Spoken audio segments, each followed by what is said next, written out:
Assalamualaikum warahmatullahi wabarakatuh. Hamdan wa syukran lillah, amma ba'du. Ikhwani fillah, sahabat channel Sidangur TV yang saya cintai dan yang saya banggakan, semoga Allah subhanahu wa ta'ala senantiasa memberikan kesehatan kepada kita semua, memberikan rezeki yang berlimpah ruah, dan melunasi hutang-hutang kita semua. Ikhwani fillah, sebelum melanjutkan video ini, dimohon untuk mengisi solawat di kolom komentar agar channel ini selalu berkembang, selalu memberikan kemanfaatan serta kebaikan ke dalam diri kita. Ikhwani fillah yang dirahmati Allah subhanahu wa ta'ala, kita hidup di dunia ini tidak akan lama. Kita hidup di dunia ini hanya sekejap saja. Pasti kita akan mati semuanya. Selama ini kita mungkin berpendapat orang yang meninggal itu tidak akan merasa sakit ketika jasadnya dimandikan. Padahal saat dimandikan tersebut, mayit tersebut menjerit. Diceritakan oleh Aisyah, ketika itu ia tengah menunggu suaminya Rasulullah sallallahu alaihi wasallam kembali ke rumah.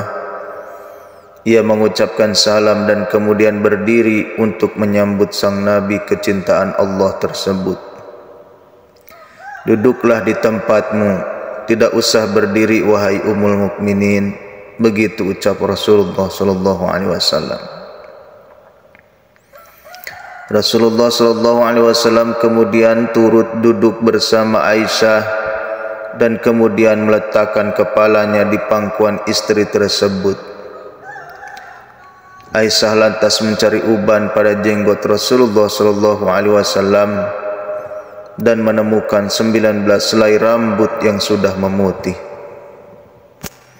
Aisyah kemudian berpikir dalam hatinya, sesungguhnya baginda akan meninggalkan dunia ini sebelum aku, sehingga tetaplah satu umat yang ditinggalkan oleh nabinya. Maka ia pun menangis sehingga mengalir air matanya jatuh menetes pada wajah baginda Nabi Muhammad sallallahu alaihi wasallam. Sadar terkena tetesan air mata istrinya, Rasulullah pun kemudian terbangun dari tidurnya. Wahai ummul mukminin, apa yang membuatmu menangis? Tutur Rasulullah sallallahu alaihi wasallam. Aisyah kemudian menceritakan apa yang ia rasakan setelah melihat uban-uban Rasulullah sallallahu alaihi wasallam tersebut. Tahukah kamu kondisi apakah yang paling menyusahkan bagi mayit? Kata Rasulullah sallallahu alaihi wasallam, tidak ada kondisi yang paling menyusahkan atas diri mayit dari saat keluar dari rumahnya. Anak-anak yang ditinggalkan berada di belakangnya serta menangisinya. Kata Rasulullah sallallahu alaihi wasallam, itu memang menyakitkan, tapi masih ada lagi yang jalan yang pedih dari itu. Tapi masih ada lagi yang jalan pedih dari itu.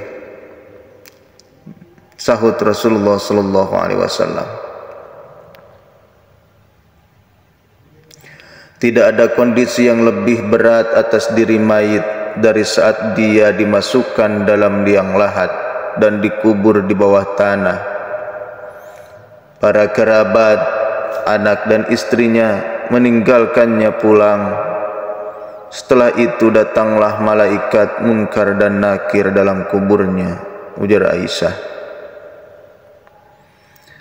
Baginda Nabi Muhammad sallallahu alaihi wasallam kemudian tersenyum simpul mendengar jawaban istrinya ini. Beliau lantas menjelaskan bahwa sesungguhnya saat yang paling berat bagi mayit adalah ketika datangnya tukang memandikan mayit. Pemandi jenazah biasanya akan melepaskan cincin yang dipakai si mayit, melepaskan pakaiannya, kemudian memandikannya.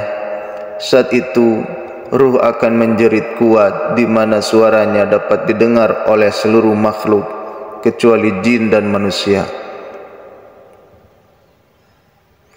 Apa yang diserukan oleh ruh itu ya Rasulullah? Tanya Aisyah.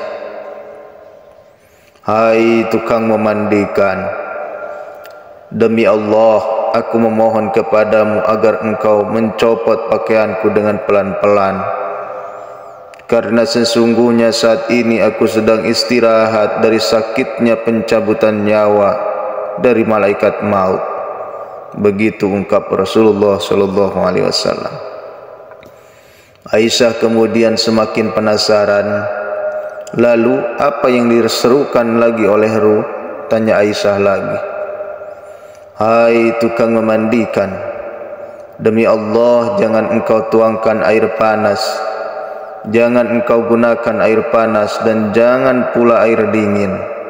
Sesungguhnya jasadku telah terbakar sebab dicabutnya nyawaku. Papar Rasulullah sallallahu alaihi wasallam. Lalu ketika dimandikan, apa yang diserukan oleh ruh itu? Tanya Aisyah lagi.